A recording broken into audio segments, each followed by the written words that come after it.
We're live, so thanks for joining. It's version 1 of AMC, which is kind of like my first pass, thorough enough to talk about, not maybe thorough enough to make a trade on, but first impressions.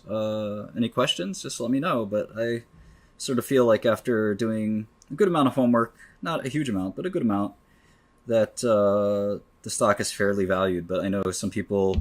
Basically, everybody hates my theory. The bears hate it because they want me to say that it's going to 0. It's going to go to 100, which I also don't think is going to happen. And it turns out that markets are pretty efficient. So I think that I'm right and they're all wrong. But, you know, best of luck to everybody, right? Yeah, so somebody asked me on Reddit, how would you even accomplish 500 hours of research into a single stock? I said that you should do 100 to 500 hours of research when you make an investment. And I'm answering. It's a great question. You could interview management, former and current, vendor partnership interviews and surveys. Of course, let's see, modeling. What else? Phil Fisher, one of my favorite books about the stock market, had a long interview. List, actually. Long due diligence list in his book, Common Stock and Uncommon Profits, or Common Stocks and Uncommon Profits, one of the few books I recommend about the stock market. So you can read Fisher's book. His book's very old. Fisher passed away. It's from the 50s, I think, or 60s. And Warren Buffett also recommends it, and it's got a really good list of due diligence. Even with 100 to 5 hours of due diligence, it's still very easy to get something wrong. So it's not easy at all. I tend to sort of think competition is overdone. Somebody's asking, how do you find the interviews? You have to do them yourself. You have to talk to management yourself. You have to talk to vendors, partners, employees, current, former, etc. yourself. Go on LinkedIn, call them up, smile and dial. That's what we call it. Visit AMC locations. Great idea. Site visit. What else? I have a question just about, you have obviously algo around your name. I'm just curious about your thoughts on the strength of decentralization in proof of stake systems where I suppose the more money you have, the more influence you have. Like, how do you think, why would you, not that you suggest it, but why do you think potentially that proof of stake is better than proof of work as a consensus mechanism? Oh, geez, good question. I don't know that it matters that much. I think that there's bigger issues, like how do you keep your network participation up and network, usage up? And that's kind of the bigger folly. I think the actual plumbing and consensus mechanism, as well as even things like security, generally will become homogenized. I think throughput and actual node usage or node creation, I guess, network effect is the most important thing. Otherwise the currency or token or whatever you want to call it backing the system will atrophy. And I think we're going to start seeing that, quite frankly, if we haven't started seeing it already. I mean, something's happening, obviously. People really need to use the currency for it to be valuable. And I think that for practical things, and I think that we're sort of realizing that a lot of money is backing not a lot of use case in the case of a lot of these tokens. And that's includes Bitcoin and Ethereum.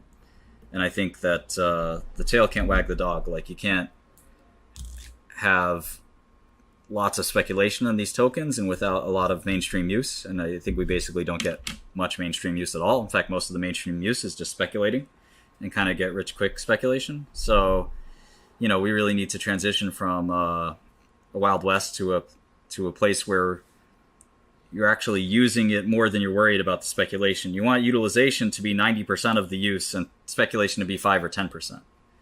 I think that, unfortunately, we have I wouldn't even say the other way around. I think it's 99% speculation and 1% use. So it's unfortunate. And with limited throughput, you're going to have network migration. Like, why would you use Bitcoin or Ethereum with the amount of throughput that exists? Of course, you can duct tape on something with higher throughput, but that's kind of... it's pretty easy. Bitcoins and Ethereum aren't that established that it's not just easier to move on to something that's originally just been designed better. So to me, I think there's good news and bad news in blockchain. The good news is it's an important technology that's going to stick around for a long time and change the world. The bad news, I'm not sure it's going to be Bitcoin or Ethereum. Heck, I'm not even sure it's going to be Algorand. You know, it's a weird space where there's not much friction, right? I mean, there's friction for the guy that owns a lot of Bitcoin. He doesn't want to move. But there's no friction for the guy or gal that just wants a blockchain that works and has a lot of throughput. In fact, that person has like almost negative friction. They want to leave the current crappy, systems that exist. So I don't know. Hopefully that makes a little sense. But anyway, anybody else want to talk about? So through your analysis, did you arrive at kind of a price, a fair value price target that you think, as long as everything with the core business stays the same, that if the price goes, far below that level, that you'll look to accumulate, something like that? Yeah, let me open the model up real quick. So there's sort of two ways to look at doing a DCF or DCF-like analysis. So the way I like to start is doing what I call like an implicit DCF. So basically, I'd like to solve for the current market stock price, which is usually a reasonable assumption. Like I've said a couple times, I think that 90, maybe even 95% of stocks are fairly valued by the market. That's adjusting for beta factors. So just pure alpha factor. I think most of alpha is squeezed out by, what you have right now in front of us. Market participants keeping their ear to the ground, trying to ferret out information. The market weighing mechanism is amazing.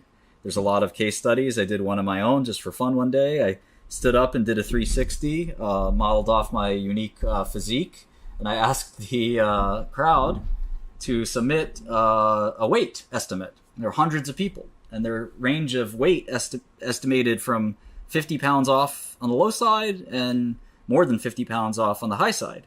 And I had a scale right there, and they weighed within 1 pound. The average weight of guesses was within 1 pound of my actual weight. And if you need more evidence of the wisdom of crowds, not the madness, but the wisdom of crowds, I think the stock market is a really good example. It's easy to forget about the wisdom of crowds because people think, okay, well, Tesla went up 20x, so how smart can the crowd be?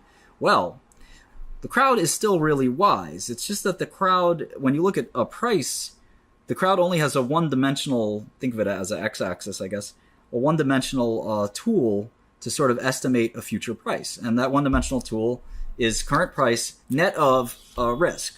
So Tesla was quite cheap in hindsight. We all wish we bought Tesla before the split at a low price. If you don't, then, I don't know what's wrong with you. But I certainly wish that I bought Tesla before I realized that they would make billions of dollars of cash flow and have a ton of revenue growth that I didn't expect, and they would produce really efficiently when everybody thought they wouldn't. So now the problem is, of course, 2 years ago, nobody could tell you that with accuracy, right? No, there was a lot of risk. Tesla looked, in fact, really risky. Their CEO seemed to be a bit unhinged. Their production didn't seem to be going great. Their sales didn't seem to be growing great. So the risk-adjusted price, which is kind of a funny way to look at it, but that's sort of the mean consensus or the mean current market price, was fair because people sort of understood that all these things could go off the rails and the company could go bankrupt. As the company proved itself, it went up. So it's a little tautological, but I think that it's important to understand that the crowd gets the price right all the time, in essence, by definition, and that it's important to always respect the market price. Now, you may think that the market's pricing in the risk incorrectly, and that when you looked at the risk of Tesla 2 years ago, you said, oh, pish posh, there's nothing wrong with what's going on here. It's perfectly normal for a CEO to make a fake hostile bid for a company. It's perfectly normal for that same CEO to be smoking weed and doing all these crazy things, and that revenue will shortly be skyrocketing. And you would have been paid for that risk, right? But you're taking a risk unit for a reward unit. It's just that the market is pricing that risk unit differently from the way you price it. And I think AMC is much the same. So I do this implicit DCF to try to get a sense for what is the market pricing. And so when I plugged in my numbers up till 2030, I have AMC returning to probably on an inflation-adjusted basis. Let me sort of do that as we speak. So on an inflation, the peak revenue they had was $5.5 billion. And that was in 2018. I'm sorry, actually the peak revenue they had was $5.5 billion in 2019, but it was very, very close to the 2018 revenue. The peak EBITDA they had was 850, which is more than the 2019 EBITDA of 690. So anyway, if I inflation adjust, let's see here, let me give it 6 years at 4% inflation, which is a little higher than probably reality. Yeah, so I basically have them getting back to maybe a shade under, in fact, their peak revenue adjusted for inflation. So obviously the 5.5 billion revenue in 2019, whenever COVID kind of normalizes, maybe that'll be 2024, hopefully tomorrow, but whenever, the movie business sort of normalizes, you basically getting back to the same revenue is obviously less utilization because prices will have risen. In fact, in this year, 6-7% inflation, so quite substantially in this year, but probably around 2% the years prior.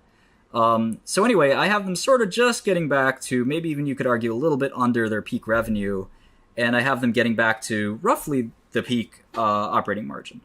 So with that assumption and a 7% discount rate, which I think a few people probably rightfully criticized as a little generous. I don't agree that it's generous, but we'll get to that in a second. But again, you could pump it up to 8%. You get a roughly $11 a share price target. So, I think that,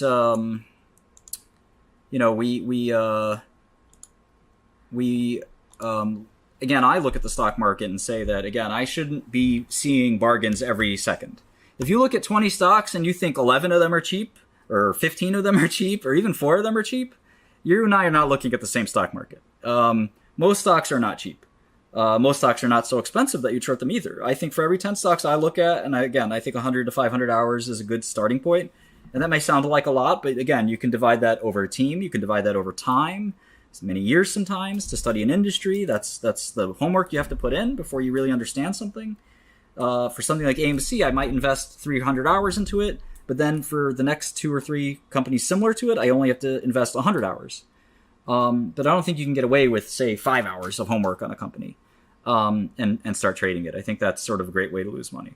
So anyway, this implicit DCF, I basically try to solve for something that's, I don't curve fit for the current stock price, but I probably try to sort of nudge it a little bit closer, like a Ouija board. Buffett always likes to say that he wants to ignore the current stock price completely. I think in practice that we can't necessarily do that. Although when you do an M&A deal, like a private equity deal for a family-owned business that hasn't traded in a million years, you don't have a current market price. So you have to sort of guess it. So based on the operating performance and the financial statements. So for me, I picked a 7% discount rate, no terminal growth rate, at around a 700 million terminal cash flow, which is less than their peak, or terminal net income, I should say. And use a pretty high tax rate as well. But it is a U.S. company. That's something that is important to keep in mind. When you have an MNC, you can kind of get away with a 10-15% tax rate. When you're a completely U.S.-based company, which AMC isn't 100% U.S.-based, but when you're a U.S.-based company that's doing U.S. deals and there's no argument where you can offshore IP and stuff like that, you basically are at the mercy of the U.S. corporate tax rate, which is quite high. 35% or 38% at the moment. So, in the long run, I do think they'll have to pay that kind of tax, which is somewhat unfortunate. So anyway, I get, like I said, around $11, which is around the current stock price. I basically say that they'll go back to their old, operating cash flow. So I think that the bears are missing this idea that the movie business is going away, and that it'll never be the same again, and things like that. And if you actually look at box office, was not really dropping in 2019. In fact, it grew in 2018. So between 2017 or 2016, and it's sort of been in this low growth pattern for the last 10 years. So, and that's not exactly while Netflix was non-existent. I mean, Netflix was around in 2012, 2015, 2018, 2019.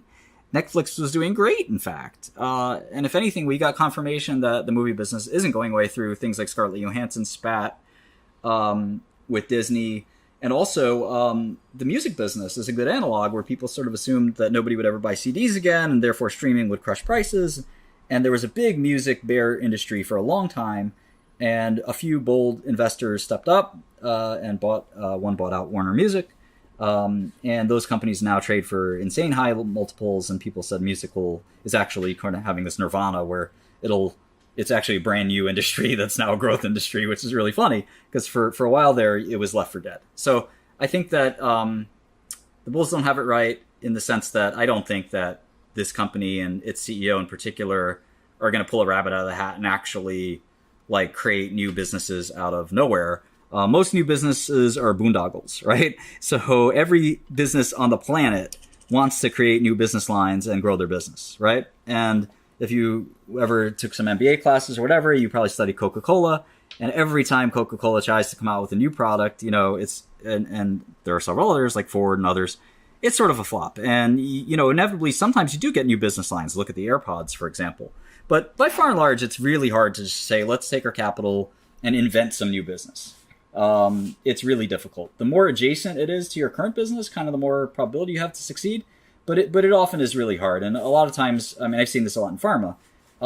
If you assume that every new business venture that the company is undertaking is going to be successful, you'll get pretty wild models where every stock is really, really undervalued. Now, this is your bet as an investor, right? You have to bet on management. If management's right and their new efforts are not boondoggles, but they're, boons, then great. You will do really, really well. If AMC can sell popcorn in homes and in supermarkets and things like that, great. That could be more EBITDA. I don't see it. And I'm certainly not going to value it as if it already is successful, right? They're starting from a standing start. So if you've ever started a business, even started a new business line within a big business, which certainly I've tried to do, it's not easy. You still are sort of a startup within a big business, and you still have a serious chance of failure. Just because your other business is doing well doesn't mean your new business that's basically a startup is going to do well. So I think a lot of the bulls kind of miss that starting a new business model too, which is what AMC seems to be doing by being like a merchant bank or kind of investing in other companies. I think that's kind of a big waste of time and probably going to be a negative return, probably a waste of money. You have companies like Biogen that tried to get out of multiple sclerosis by doing a very close adjacency in neurology, and they failed. If you're making MS drugs, you're talking to neurologists, so why not make Alzheimer's drugs? Why not make Parkinson's drugs? Well, Biogen has tried that for 25 years and it hasn't worked.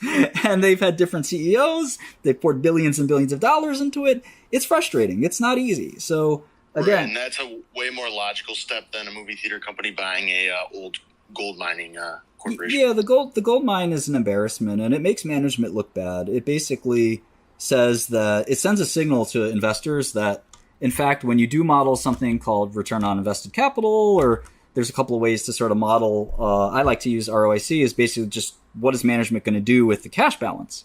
And it becomes this really nice way to make this assumption. So I don't have any ROIC for the business because management is signaling to me that they don't know what to do with their capital. That, in essence, that if there's any excess capital returned, that I'm not sure I trust them to spend it in a way that's going to generate any returns for shareholders. Management gets paid a lot, which I didn't like. It's just a brief examination, but board of directors members here make $300,000 plus, which is a lot of money for a board of directors seat. That's an awful lot of money for checking a box and kind of showing up once a month.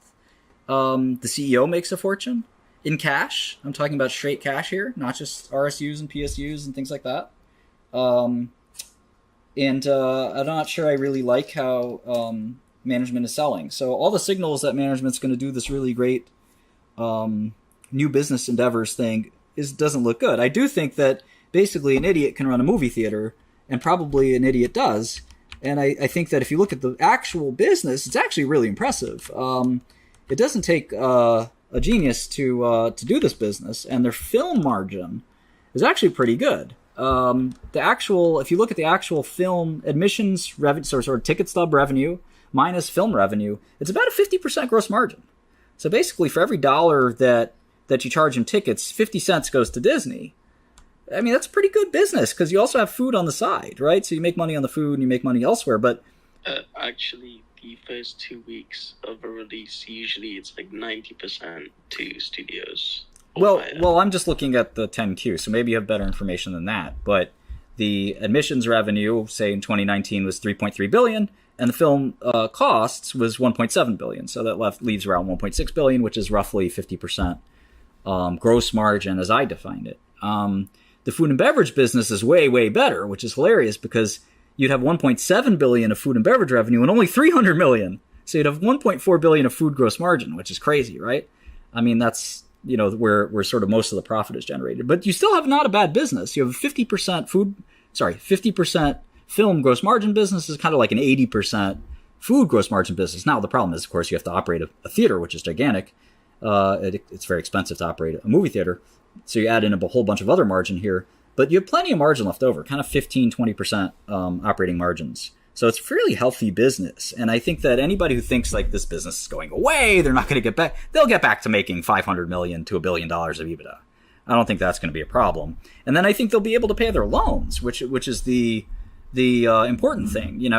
They've been able, they survived a very close brush with death. So I don't think they'll have, and this is getting back to the bear thesis, to play fair for both sides. I don't think they're going to go bankrupt sort of servicing their debt. So what looks like a really interesting trade here is a cap structure arbitrage. So basically that means you buy the debt and short the stock. And in fact, if I think it's interesting, having looked at this for about a week, again, about 15 hours, maybe 2 hours a day, then I think the rest of Wall Street probably thinks it's pretty interesting. Now, let's take that and think about it some more and say, all right, well, if me, who's been out of practice for 5 years, says, hold on, you buy the debt, you get 20 or 30% in your pocket, you short the stock, and no matter what happens, basically you make money. If the debt goes to par, you make 20% yield plus the debt going up. And your stock will go up too, of course, so you have to hedge it right. But convertible hedgers do this for a living. So what's more likely? There's a nefarious short scheme to take this company down, or it's just the market doing what the market does, which is that, oh, look, here's a free 20 or 30%. That sounds really good. I want to buy the debt, short the stock, and I'm going to make free money. Well, that's why the short interest is so high. It's not because there's a bunch of people trying to short it into bankruptcy. It's because there's a bunch of smart investors who say, this looks like a really good arbitrage. I can make free money. In fact, if I were a stockholder of AMC, I might consider buying the debt instead of buying the stock. The stock is riskier than the debt, of course. That's just how that works. But some of this debt trades like a stock. In fact, you get limited upside, right? So if the bonds trade back to 100%, or you get redeemed, or you get paid out in full, you can't get more than 100%. But do you want more than 100%? I mean, I'd rather have the bond doubling, or the bond going up to, say, 50%. Although it looks like you can buy some bonds for 60, 70 cents, which usually means a company's going to restructure or go through bankruptcy. Of course, if it's 10 or 20 cents, then it's almost a certainty. But at 60 cents, it's a serious risk. So anyway, to me, that seems like a better play. Buy the debt, and if you want a little hedge, maybe you short 10 or 20% of the stock as a little hedge in case you do see a credit event, or a euphemism for bankruptcy. So if you're short the stock and the company goes bankrupt, you make a lot of money on the short, but you're going to lose some money on the debt. Now, that all depends on the workout, right? And the problem with owning debt in a Delaware bankruptcy is the workout can take quite a long time, and you got to sit there with this illiquid piece of debt. Now, the debt's still trading. You can sell your debt, but for the average investor out there, you don't want to do this. In fact, the average hedge fund usually doesn't want to do this. But if you're special made to trade distressed debt, you're sort of sign up for it, if you will. So anyway, those are some quick thoughts. I'm sorry if I didn't answer your question, but basically what I'm trying to say is I don't think the business has to do anything but just get back to where it was before COVID, which I don't think is going to be that big of a risk, to be frank.